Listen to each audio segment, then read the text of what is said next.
Hey, good morning. It's 12/30/24. It's Monday.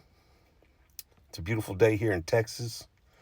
And I wanted to take some time here to talk about trusting in God's provision, His leadership in our life, and just walking as leaders in general. We're reading in our chronological reading today from 1 Kings chapters 3 and 4. And it's where Solomon begins his reign and asks God for wisdom.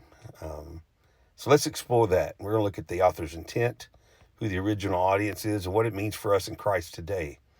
The author of Kings, 1 Kings here, highlights Solomon's dependence upon God. As he steps into a leadership role, Solomon humbly prays for wisdom, not for himself, but to govern God's people. So God grants his request, of course. His wisdom becomes a blessing to the nation of Israel.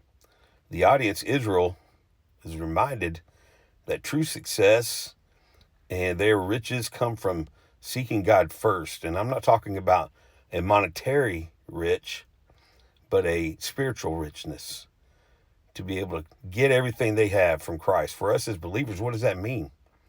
Solomon's prayer teaches us the importance of humility and dependence upon God. We're going to talk about that today.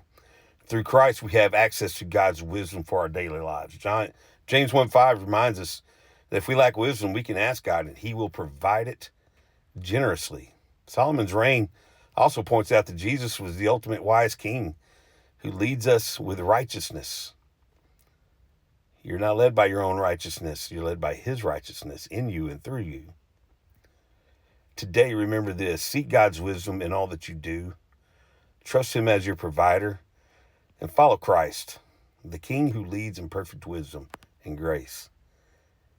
See you later.